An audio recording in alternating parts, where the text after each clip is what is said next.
Recently, I stumbled upon some news where a bunch of drones formed a QR code, which if you point your camera at, would lead you to a game to download. QR code that, when scanned, took spectators directly to the game's website. Wait, so that code worked? I guess so. That's Wow. incredible. And it got me thinking, I have no idea when these QR codes came to our lives and why do they look like this. Also, why the hell do they have these squares in some of the corners? Well, let's try to figure it out today.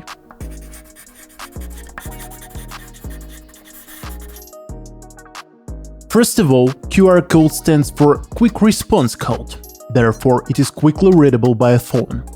It uses a combination of spacings as a type of matrix barcode, a 2D barcode.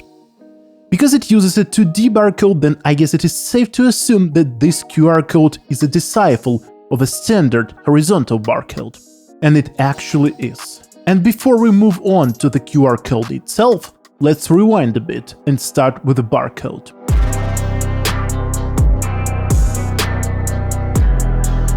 Before a barcode became a thing, an underpaid human being would manually enter every digit of each item for inventory management and customer checkout. They would of course develop not only bad mood because of tedious and monotonous labor, but also some diseases like carpal tunnel. Some may say that because of that threat to humans' health, supermarket managers would opt for a better alternative to enter those codes.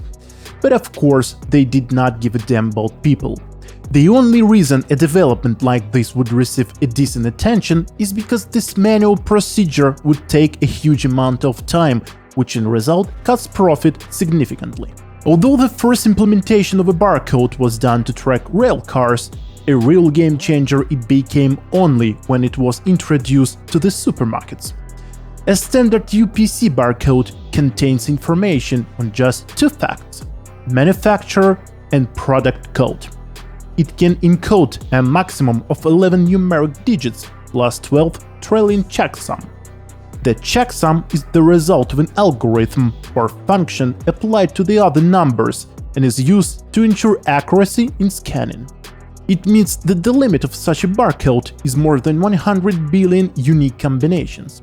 And although it sounds like a lot, in considering the fact that the same exact items would have the same UPC code, there are still sometimes not enough combinations, especially if you want to encode something more than just an item's code.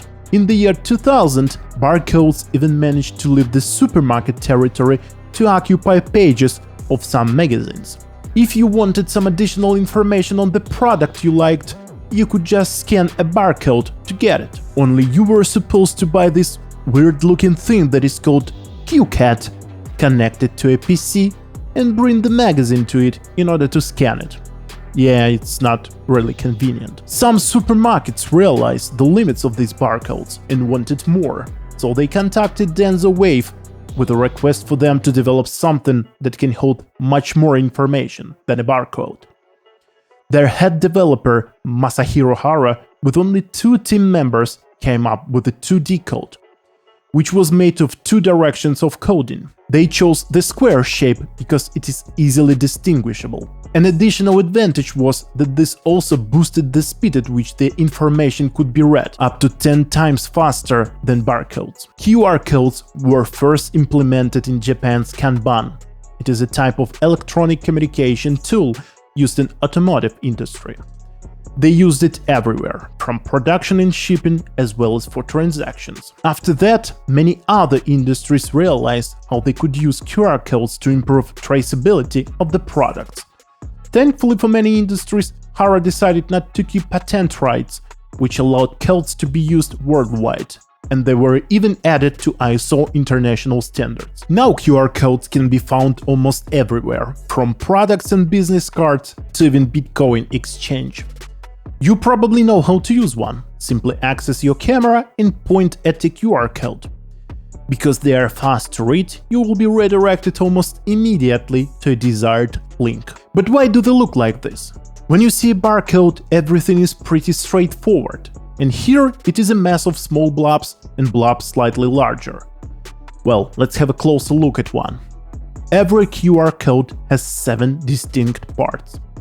The first and most obvious one is called position detection markers. They are located at 3 corners of each code, and they allow the scanner to accurately recognize the code and read it at high speeds.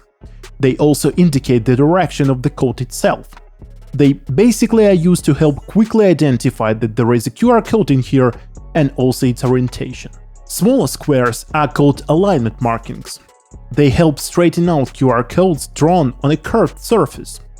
The more information a QR code stores, the larger it is, and therefore the more alignment patterns it requires. These alternating black and white blobs are called timing patterns. They are helping configure the data grid. Using these lines, the scanner determines how large the data matrix is. Currently, there are 40 different QR code versions, so in order to determine which this particular one is, the scanner is going to use these parts that contain version information. These lines contain format information, which will tell the scanner error tolerance, data mask pattern, and will also make it easier to scan the code. Now to the main part of QR code. This area contains data and error correction keys. The error correction mechanism inherent in the QR code structure is where all the data is contained, also sharing the space with the error correction blocks that allow up to 30% of the code to be damaged. And the final part is called the quiet zone. This zone is vital for the scanner to distinguish the QR code from its surroundings. By the way, you can Google some free or paid services to create a QR code with your own link. This one, for example, will lead you to my channel. Now finally, I know a little bit more about QR codes, and hopefully so do you. Thank you for watching.